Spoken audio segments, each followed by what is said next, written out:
Well,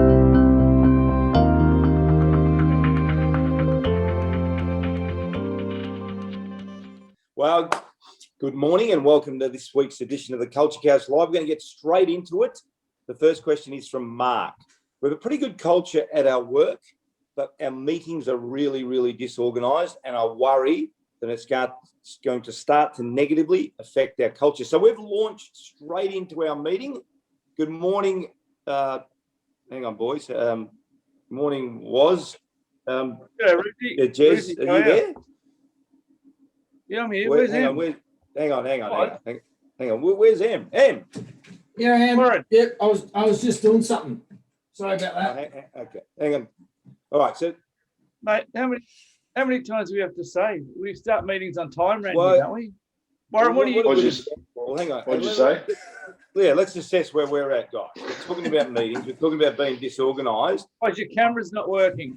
Yeah, and you're not. Your camera's not on. Your camera's not even Oh, on. sorry, boys. I've just got up. Yeah, we'll put you, get your jammies off and put your work clothes on and sit back down. We hang on. Let's get organised. It's a bit embarrassing, but anyway. All right, there we go. That's great. Let's get back to Mark's question. And in all seriousness, how often do we see this, boys? Yeah. How often do we see the camera off, someone's late, someone hasn't adjusted their camera, we can't hear, etc., etc. And it's actually a really good point. And I guess, Murph, you and I have been working a lot through Zoom, and we've come out of that a bit now. But how frustrating have we got through this period? And we'll start. I mean, you had your camera off and we're having a bit of a laugh and a joke, but it's a serious thing when you're talking about culture, isn't it? Oh, it's terrible. Like when you're doing meetings and people have got their cameras off, it's just, they might as well not be there, to be frank. And they pretend like, and I know myself, if I've turned my camera off, I'm off body checking my phone, making a coffee, pretending I'm there, and all of a sudden someone says, "Hey, what do you think, Murph?" And you're like, you're bolting back to your computer to turn your camera on. Like it's genuinely taking the piss. So, and we've got an example, I think, of a quite a big organisation where the team asked the leader to put the camera on, and he refused. It didn't matter how many times, you just didn't turn it on. And so once that happens, well then it's just falling apart. So meeting protocols are so important because it just shows how much respect you have in the organisation for each other. Yeah, I think on that, I mean, imagine if you're in a meeting face to face and your chair turned around the other way and you're facing the wall. I mean, so we're talking about, we're talking about of respect and connection. And I think, and we'll probably go to you next in terms of later meetings. Now, we know that people have got things on. I guess the thing that I can't understand is probably two things, Em, and you can address both of them and also whatever you want. Let people know if you're going to be late.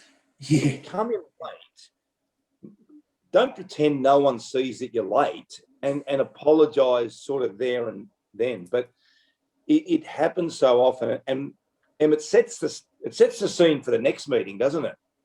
Yeah, it does. That was what I wrote down as you were talking. Call it out. If you're not going to be able to make it on time, just call it out. We all know that there's stuff on the go, particularly in the remote. You might have young children at home. I know Rio loves to bash against the gate here many a time. So first and foremost, call it out. And then, we talk a lot about our culture being about behaviour. So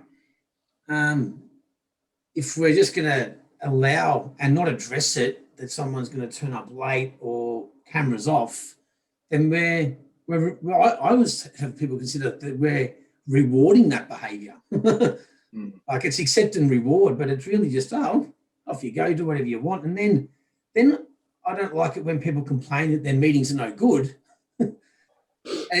And we also know that time together creates and builds that trust. So if you then go, the meetings aren't working, then you're stripping away the time that you're going to commit to building trust. So then you wake up 3 months later and go, hey, no one's communicating, no one's connecting. Where's it all gone wrong?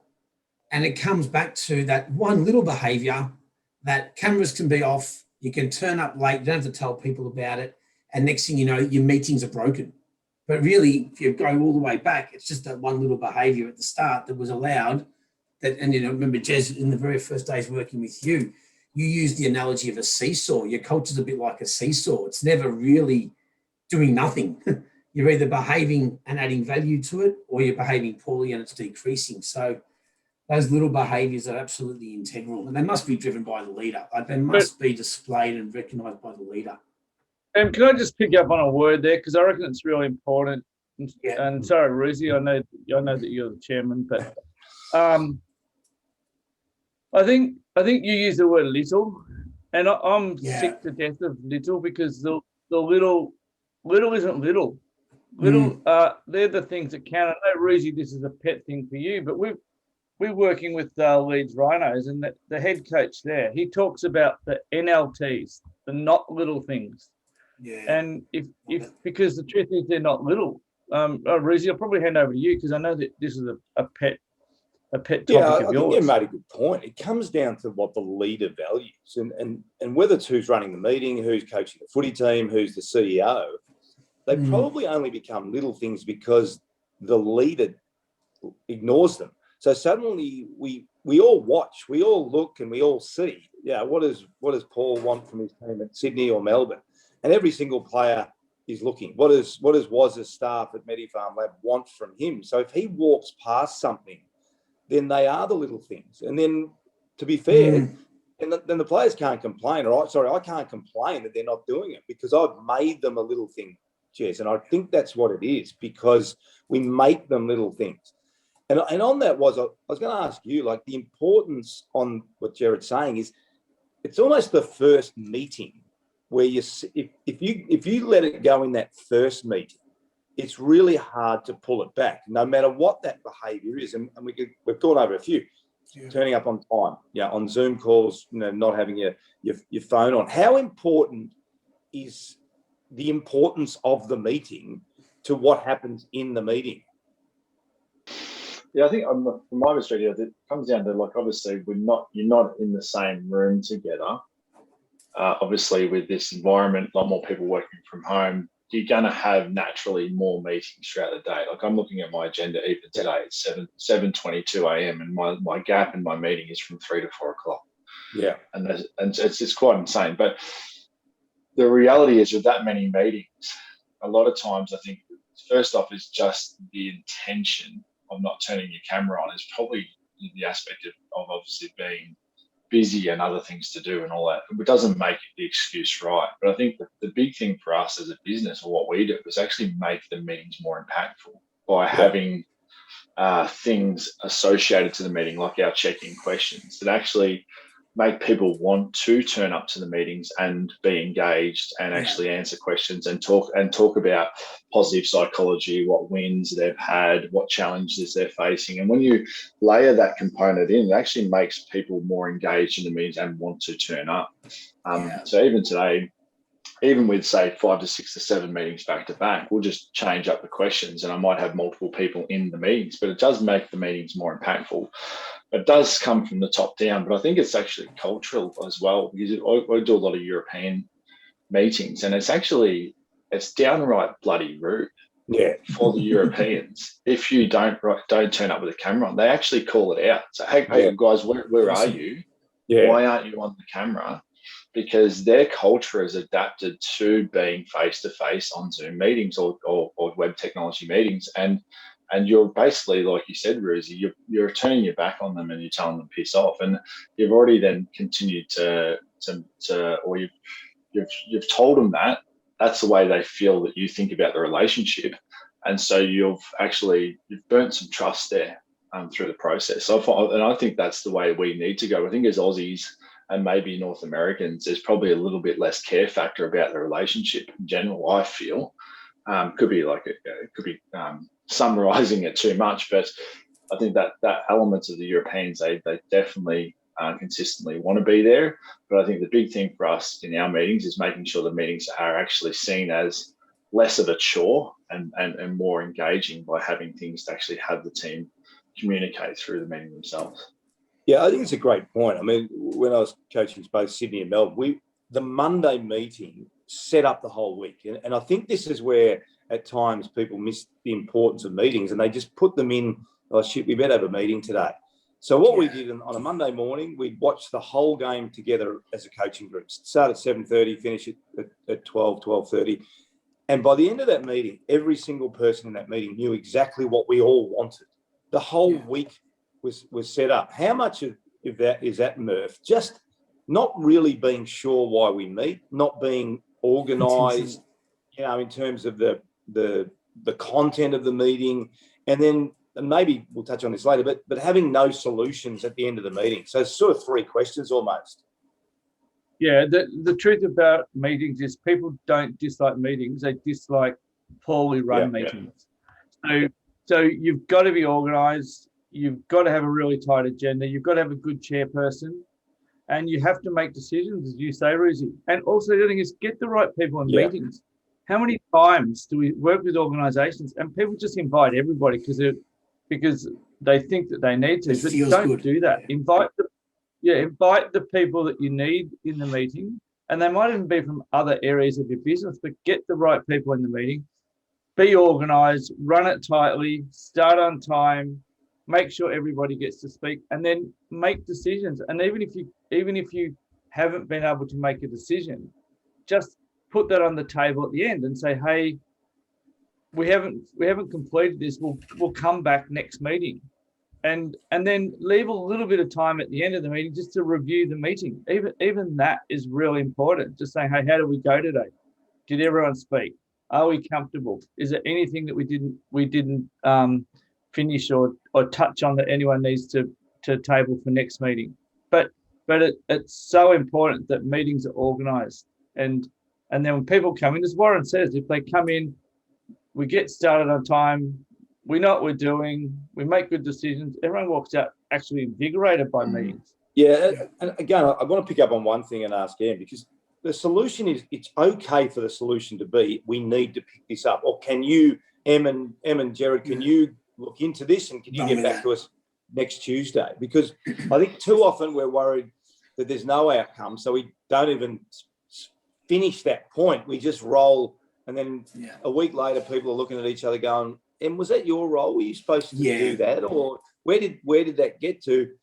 And it drags on for another month. I think it's as simple as, after you do your check-in, the first agenda item is follow up from the last meeting. Bring the end of the last meeting to the start of the next, and say, Jazz, Em, how'd you go with working on the post-it note project? Yep, got a good result, still working on it. We'll circle back next week, but know that we're progressing. Fantastic. Now it leaves the head, because otherwise, especially for leaders, if that stays in and circulates through the head, it stays in there and it clutters the brain. And next thing you know, you can't think very straight. So bring the end of last meeting to the start of the next with a simple who, what, when.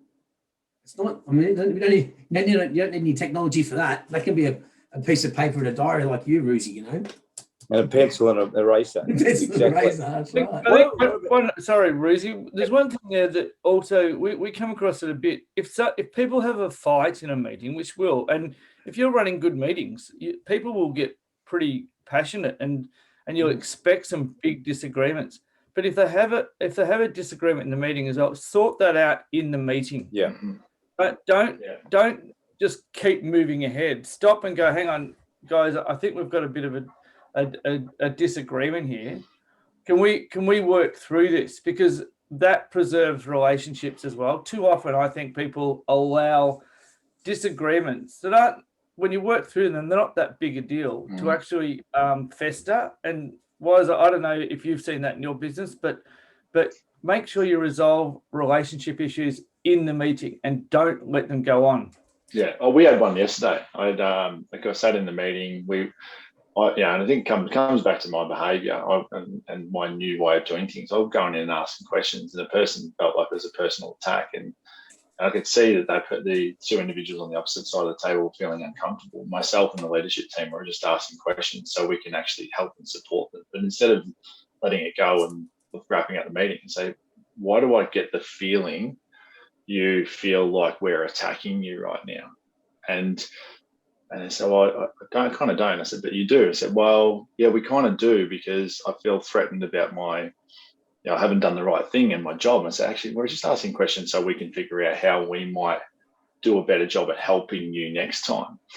And once we worked through that feeling and the issue and the challenge, the meeting wrapped up, and you should have seen the weight lifted off the people's shoulders, because you work through the challenge itself. But in the past, we had scenarios which the team said we don't want to have those conflicting conversations around working through the challenges in the meeting, because it could be a scenario to which the person feels threatened, and we might have an employee disgruntled because of it. And I think the complete opposite, like you did, Jez. You've got to work through those scenarios, and the culture is built because of that. And it was a really good result, and that was sort of based on that statement. Yeah, Great example. Yeah, and we've been talking a lot about asking questions, Murph, haven't we too? The other thing on that too is often we leave it, Murph, because we think those two people will sort it out. Let's say it's two people, but we don't understand the impact it has on the other 8 people in the room. Yeah, that's right. Because they're loosely involved in the discussion, because they're listening to the discussion. They become somewhat uncomfortable, and often what happens is they might get dragged in by one person, and someone else drags another person on the other side, and suddenly you've got this real 3 versus 3 or 2 versus 2 sort of thing. Or triangular conversations, Ruthie. Where people are talking about other people. Like, for God's sake, go to the person, sort it out. Do not have triangular conversations. Yes, 100%. We've got to make sure that other people in the meeting are looked after as well. So it's not just because often those two people do sort it out, don't they? Yeah, because they'll make a phone call or send an email, or so we often. But then the others, so we've got to make sure of that as well. Boys, fantastic. Yeah, great conversation. Certainly that keep coming up for us as well. I think just to finish too. I was going to say, do we review this meeting now, Rizzy, or what do we do? Well, I think we got some solutions. So, Murph, you're going to keep your camera on. You're going to sort out where your head is when you put your camera on. And Jez, you're going to turn up on time. So how's that, Murph? That wasn't bad. That wasn't bad. I think the chairman could be a bit better too, don't you, Woz? You did a good job, mate. You did a good job. Well, can we have some consensus on that? Can we finish? Do we think the chairman's doing a good job or not? You've done well, mate. Well done. Thumbs up. All right, boys. On that note, well done, guys. Fantastic Culture Couch Live, and we'll see you again next week. Have a good weekend. Thanks, guys. Go, Ruth. Good job.